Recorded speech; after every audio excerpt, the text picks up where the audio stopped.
Pan చూడకూడదని గట్టి fix అయిపోయిన తర్వాత ఒక 1.5 వీక్ తర్వాత ఏమో ఒక సినిమా చూస్తా ఉంటే దాంట్లో మంచి సీన్ వచ్చిందనమాట. సో ఆ సీన్ వచ్చినప్పుడు ఇంకా టెంప్ట్ అయిపోయి మళ్ళీ పాన్ చూసిన తర్వాత సర్లే చూస్తాం కదా కానీ చేద్దాంలని మాస్టర్ పెట్టుకోవడం అయిపోయింది. అప్పుడు నేను ఎంత షేమ్ఫుల్గా ఎంత గిల్టీగా ఫీల్ అయ్యానంటే అసలు ఏంటి ఒక్కసారి కూడా నేను దీన్ని వదులుకోలేకపోతున్నా, ఇంకా దీన్ని వదులుకోలేనా, నా జీవితం అంతా ఇట్లాగే ఉంటుంది దాన్ని ఫీల్ అయ్యా అనమాట. అంత ఫీల్ అయిన తర్వాత కూడా నా బ్రెయిన్లో ఏం ఆలోచన వచ్చిందంటే సర్లే ఏముందిలే ఈరోజు ఆల్రెడీ చెడిపోయింది కదా, మళ్ళీ రేపటి నుంచి ఫ్రెష్గా స్టార్ట్ చేద్దాం అని చెప్పేసి మళ్ళీ చూసా. ఇదంతా ఒక 2 years బ్యాక్ జరిగింది. సో ఫీల్ కాబాకు, నేను ఒకప్పుడు నీలాంటి ఉన్నాయి. నేను అప్పటి నుంచి ఇప్పటికి ఎలా మారాను, ఎలా ఇచ్చేసానంటే ఈ వీడియోలో నీకు 3 tips చెప్తా. ఈ 3 tips వల్ల నువ్వు నా అలాగా అవ్వకుండా ఇప్పుడు నేను ఎలాగైతే కొంచెం హ్యాపీగా ఉన్నానో ఆ పాన్ అనే హ్యాబిట్ ని వదిలేసి ఇప్పటికీ చూడకుండా ఎంత హ్యాపీగా ఉన్నానో అట్లాగే నువ్వు ఏ బ్యాడ్ హ్యాబిట్లో అయినా మారడానికి ఆ 3 tips నీకు హెల్ప్ అవుతాయి. సో ఆ 3 tips చెప్పే ముందు నువ్వు ఈ ఛానల్ని ఫస్ట్ టైం చూస్తున్నట్టయితే హాయ్, నా పేరు కైలాష్. నేను నా లైఫ్లో చాలా ఇంప్రూవ్ అయ్యాను అండ్ త్రూ మై ఎక్స్పీరియన్స్ ఈ ఇన్ఫర్మేషన్ నేను వీడియోస్ ద్వారా యూట్యూబ్లో అప్లోడ్ చేస్తున్నా. ఈ టైప్ ఆఫ్ కంటెంట్ నీకు యూస్ఫుల్ అనిపిస్తే సబ్స్క్రైబ్ చేసుకో. డైరెక్ట్ టాపిక్లోకి వెళ్ళిపోతే, నువ్వు ఒక తప్పు చేసిన వెంటనే సర్లే ఏముంది ఒక్కరోజు ఆల్రెడీ నాశనం అయిపోయింది కదా, మిగతా అన్ని కూడా చేసి పడతా ఈ రోజే మళ్ళీ రేపటి నుంచి ఫ్రెష్గా స్టార్ట్ చేద్దాం అనుకుంటావు చూడు, దీన్నే బింజ్ ఫ్యాలసీ అంటారు. ఇది ఒక సంక్ కాస్ట్ ఫ్యాలసీ నుంచి ఇన్స్పిరేషన్ తీసుకుంది అనమాట. అంటే బింజ్ ఫ్యాలసీ అంటే ఏంటంటే ఆల్రెడీ సంకన ఆగిపోయాం కదా, ఇంకేముందిలే మొత్తం సంకన ఆగిపోదాం అని. ఇది ఎట్లా ఉంటుంది అంటే నీకు మంచి ఎగ్జాంపుల్ చెప్తా. నీ దగ్గర ఒక 5,000 ఉంది, రూపాయి కూడా ఖర్చు పెట్టకూడదు అనుకున్నావు. బట్ సడన్ అర్జు వల్ల లేదంటే సడన్ గా టెంప్ట్ అయ్యి నువ్వేం చేసావంటే ఒక పిజ్జా తీసుకున్నావు, 300 రూపీస్ పిజ్జా. సరే పిజ్జా తినేసి అక్కడే ఆపేస్తావు ఒక రకం. బట్ నువ్వేం చేస్తున్నావు అంటే ఆపకుండా అరే అసలు ఖర్చు పెట్టకూడదు అనుకున్నానే కానీ ఖర్చు పెట్టేస్తాను, సరేలే ఏముందిలే మిగతా అంతా ఖర్చు పెట్టేద్దాం, ఈసారి ఇంకో 5,000 వచ్చినప్పుడు అప్పుడు దాన్ని ఉంచుకుందాం ఖర్చు పెట్టకుండా అని అనుకుంటే ఎంత లాజిక్లెస్ గా ఉంది అసలు అది. ఈ బింజ్ ఫ్యాలసీ కూడా అట్లాగే అనమాట. ఆల్రెడీ ఒక మిస్టేక్ ఆల్రెడీ ఒక తప్పు చేస్తాం కదా, ఇంకేముందిలే ఫక్ ఇట్ అని చెప్పి ఫుల్ ఆన్ వెళ్ళిపోతావు. సో ఇట్లా వెళ్ళడనే బింజ్ ఫ్యాలసీ అంటారు. దీని నుంచి నువ్వు ఎలా బయటపడాలి అని అంటే tip number 1, define the trigger. నువ్వు హ్యాపీగా బ్యాడ్ హ్యాబిట్ వదిలేసి నార్మల్ గా ఉన్నప్పుడు నీకు సడన్ గా ఒక అర్జ్ వస్తుంది నీకు మైండ్ లో. సడన్ గా ఏదైనా చూసినప్పుడు సేమ్ యాస్టీజ్ నాకు ఏదో మూవీలో ఏదో సీన్ చూసేటప్పుడు నాకు మళ్ళీ చూడాలనిపించింది కదా, సేమ్ అలాగే నీకు ఒక ట్రిగర్ అనేది వస్తుంది అనమాట. అంటే దాన్ని క్యూ అని కూడా అంటారు. ఇప్పుడైతే నువ్వు ఆ బ్యాడ్ హ్యాబిట్ ని మళ్ళీ చేయాలనుకుంటావో దెన్ నువ్వు వెంటనే నీ ఫోన్ ఓపెన్ చేసావు, నీ బుక్ ఓపెన్ చేసావు, లేదంటే మీ ఫ్రెండ్కి ఫోన్ చేసావు, అరే నాకు ఇప్పుడు దీని వల్ల ఇట్లా అనిపించింది. అప్పుడు నేను బుక్ లో ఏమని రాసుకుంటానంటే మూవీలో ఈ అడల్ట్ సీన్ లేదంటే ఈ రొమాంటిక్ సీన్ వచ్చినప్పుడు then I trigger to do that thing. నీకు ఏ పర్టికులర్ సిచ్యువేషన్ అయితే నిన్ను ట్రిగర్ చేస్తుందో ఆ బ్యాడ్ హ్యాబిట్ ని మళ్ళీ చేయడానికి దాన్ని నువ్వు డిఫైన్ చేసుకో. సో దీని వల్ల నేను ట్రిగర్ అయ్యాను అంటే ఇంకోసారి నీ లైఫ్ లో రాకూడదు అనేటట్టు నువ్వు కొంచెం కేర్ఫుల్ గా ఉండొచ్చు అనమాట. Tip number 2, accept it. చాలా మంది ఏం చేస్తారంటే నీకు ఆ ట్రిగర్ వచ్చిన తర్వాత కూడా నువ్వు దాన్ని యాక్సెప్ట్ చేయవు అనమాట. సో సబ్ కాన్షియస్లీ జరిగిపోతా ఉంటుంది. అది జరిగిపోతా ఉండిన తర్వాత అరే దేవుడు వాళ్ళరా, అరే ఇంకా రాసి పెట్టుంది అందుకని కానీ చేసేలే ఇంకేం చేస్తానులే అని అనేస్తారు. కానీ అట్లా ఉండకూడదు. ఇదే ఒక కొటేషన్ కూడా ఉంది, until you make the unconscious conscious it will direct your life and you will call it fate.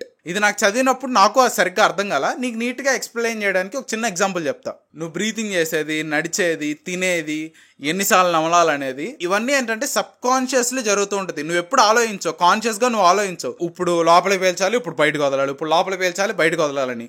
లేదంటే నువ్వు నడిచేటప్పుడు కూడా ఇప్పుడు లెఫ్ట్ లెగ్ వేయాలి, నెక్స్ట్ రైట్ లెగ్ వేసినప్పుడు లెఫ్ట్ హ్యాండ్ ముందు కోపాలి, లెఫ్ట్ లెగ్ వేసేటప్పుడు రైట్ హ్యాండ్ ముందు కోపాలి అని చెప్పి నువ్వు ఎప్పుడు కాన్షియస్లీ ఆలోచించవు. ఇవన్నీ నీకు సబ్ కాన్షియస్లీ జరుగుతూ ఉంటాయి. ఈ కొటేషన్ ఏం చెప్తుందంటే నీకు ఎప్పుడైతే ట్రిగర్ అవుద్దో, నీకు ఎప్పుడైతే ట్రిగర్ అవుతావో నువ్వు దాన్ని యాక్సెప్ట్ చేయకుండా ఉన్నప్పుడు అది నీ సబ్ కాన్షియస్ మైండ్ లోనే ఉన్నట్టు. నీ సబ్ కాన్షియస్ మైండ్ ఏం చేస్తుందంటే ఓకే ట్రిగర్ అయ్యో వెంటనే ఆ పని చేయాలన్నట్టు నిన్ను యాక్ట్ చేపిస్తూ ఉంటుంది. అప్పుడు నువ్వు ఆ ట్రిగర్ ని యాక్సెప్ట్ చేయాలి. యాక్సెప్ట్ చేసి కాన్షియస్ డెసిషన్ మేకింగ్ నువ్వు చేయాలి. అప్పుడు ఫర్ సపోజ్ ఇప్పుడు నువ్వు ట్రిగర్ అయ్యి ఆర్డర్ పెట్టుకుందామనో లేదంటే జంక్ ఫుడ్ తిందామని చెప్పో నువ్వు ఆల్మోస్ట్ నువ్వు రెస్టారెంట్ దాకా వెళ్ళిపోయిన తర్వాత కూడా ఇప్పుడు నువ్వు రియలైజ్ అయినా కాన్షియస్ గా నువ్వు డెసిషన్ తీసుకోవాలి. అదేంది ఎందుకు వచ్చాను నేను, ట్రిగర్ అయ్యాను వచ్చి పడదొబ్బానా, ఒరే ఇట్లా కాదే నేను తినకూడదు అనుకుంటున్నా కదా, నేను తినకూడదు సో బండి తిప్పుదాం, లేదంటే నేను మాస్టర్బేట్ చేసుకోకూడదు, ఫోన్ ఓపెన్ చేయకూడదు, బాత్రూంలోకి వెళ్ళకూడదు అని చెప్పి ఇట్లా కాన్షియస్ గా నువ్వు డెసిషన్ తీసుకోవాలన్నమాట. ఆ బ్యాడ్ హ్యాబిట్ చేయకుండా ఉండడానికి కాన్షియస్ గా నువ్వు డెసిషన్ ఎప్పుడు తీసుకోగలుగుతావు అంటే నువ్వు ఆ ట్రిగర్ ని యాక్సెప్ట్ చేసినప్పుడు మాత్రమే. అంతేగాని ట్రిగర్ ని యాక్సెప్ట్ చేసి నువ్వు వెళ్ళి పని కానిమని చెప్పట్లా నేను.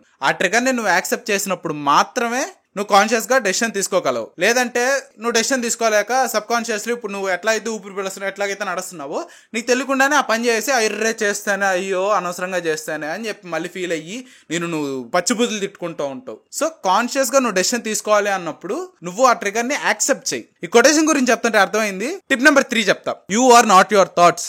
ఫర్ ఎగ్జాంపుల్, నాకు ఇప్పుడు మేడ మీదకి ఎప్పుడైనా వెళ్ళి ట్యాంక్ మీద నడుస్తూ ఉంటే అరే ఇక్కడి నుంచి పడిపోతే ఏమవుద్దా అనిపిస్తుంది. థాట్ వచ్చినంత మాత్రం నేను దూకేస్తాను. లేదు, నీ ముందు KFC బకెట్ ఉందనుకో, అది తినేసే అని నీ మైండ్ కెలకతా ఉంటుంది, నేను గుచ్చుతా ఉంటుంది. ఆ థాట్ వచ్చినంత మాత్రం నువ్వు అది తినేసినట్టు కాదు, నీ కడుపులోకి వెళ్ళిపోయినట్టు కాదు. నీ దగ్గర డబ్బులు ఉన్నాయి అనుకో, ఖర్చు పెట్టి ఇదిగోనేసి బట్టలు తీసుకో, కొత్త బట్టలు తీసుకో, షూస్ తీసుకో అని అంటా ఉంటుంది నీ బ్రెయిన్. కానీ నీకు థాట్ వచ్చినంత మాత్రాన నీ దగ్గర షూస్ రాలేదు, నువ్వు అవి కొనలేదు, ఇవి కొనలేదు, ఏవి నువ్వు తీసుకోలేదు. So you are not your thoughts, you are your actions. నువ్వు ఏదైతే పని చేస్తావో నీకు థాట్ వచ్చిన వెంటనే, ఇందాక అన్నట్టు నీకు థాట్ వచ్చిన వెంటనే ఆ థాట్ ఎందుకు వచ్చింది, define the trigger and then accept the trigger. నీకు ఆ థాట్ వచ్చిందని యాక్సెప్ట్ చేసి అప్పుడు నువ్వు కాన్షియస్ డెసిషన్ తీసుకో. నువ్వు ఇక్కడ దాకా చూసావు కాబట్టి నీకు ఒక బోనస్ టిప్ ఇస్తున్నా. ఆ బోనస్ టిప్ ఇచ్చే ముందు, ఇప్పటిదాకా ఈ వీడియోలో నీకు ఇచ్చింది వాల్యూ కంటెంట్ అనిపిస్తే, నీకు ఇట్లాంటి కంటెంట్ నచ్చితే, నువ్వు నీ లైఫ్ మార్చుకోవాలి అని అనుకుంటే సబ్స్క్రైబ్ చేసుకో అండ్ లైక్ కొట్టు. ఎందుకంటే నువ్వు లైక్ కొడితే యూట్యూబ్ ఆల్గోరిథం చాలా మంది పంపిస్తుందంట, ఆ వీడియోని రికమెండ్ చేస్తుందంట. సో లైక్ కొట్టు. అండ్ నీకు ఇంకేమన్నా నీ లైఫ్లో ప్రాబ్లమ్స్ ఉన్నాయా, ఇంకేమన్నా నీ లైఫ్ లో నువ్వు ఓవర్కమ్ చేయాలనుకుంటున్నావా, వాటి గురించి నువ్వు కింద కామెంట్ చేయి, వాటి మీద నేను ఒక వీడియో చేస్తాను. The bonus tip is make it harder. నువ్వు అనుకున్నట్టు దాన్ని హార్డ్ చేయడం కాదు నాన్న. మేక్ ఇట్ హార్డర్ అంటే నువ్వు ఆ పని చేయడానికి నీకు సెట్ ఆఫ్ థింగ్స్ ఉంటాయి.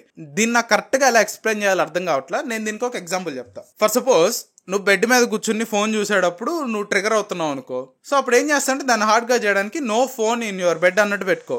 ఫోన్ బెడ్ మీద పెట్టుకోకూడదు. నువ్వు బెడ్ మీద ఉన్నప్పుడు నువ్వు ఫోన్ వాడకూడదు అన్నట్టు పెట్టుకో. అప్పుడు నువ్వు చూడకుండా ఉంటావు అనమాట. ఇది కరెక్ట్ గా ఎక్స్ప్లెయిన్ చేసాను లేదు తెలియదు కానీ సింపుల్ స్టేట్మెంట్ ఒకటి చెప్తా. నువ్వు ఆ చెత్త పని చేసే ముందు, నువ్వు ఆ బ్యాడ్ హ్యాబిట్ చేసే ముందు ఆ ప్రాసెస్ ఉంటుంది చూడు, ఆ ప్రాసెస్ ని కొంచెం కష్టంగా ఉండేటట్టు చెయ్యి. ఎందుకంటే యాజ్ ఎ హ్యూమన్ గా మనం ఏంటంటే ఏదైతే లీస్ట్ ఎఫర్ట్ ఉంటుందో దాన్నే చేయాలని ట్రై చేస్తాం అనమాట. సైకలాజికల్లీ అది అట్లాగే ఇంప్రింట్ అయి ఉంది మన బ్రెయిన్స్ లో. సో అందుకని నువ్వేం చేస్తావు అంటే ఆ బ్యాడ్ హ్యాబిట్ చేసే ప్రాసెస్ ని కష్టంగా మార్చుకో. అప్పుడు నువ్వు ఆ బ్యాడ్ హ్యాబిట్ చెయ్యవు. బోనస్ టిప్ కరెక్ట్ గా ఎక్స్ప్లెయిన్ చేసాను లేదో తెలియదు కానీ ఇంకోసారి చూడు బోనస్ టిప్ మాత్రం.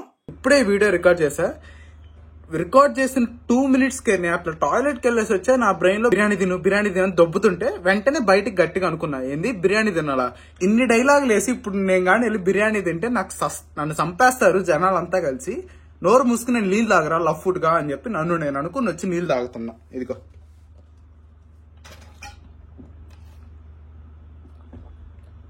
అది. ఈ టిప్స్ ఎప్పటికీ యూజ్ అవుతాయి అనమాట. సో టిప్స్ మంచిగా పాటించు. నువ్వు ఎందుకు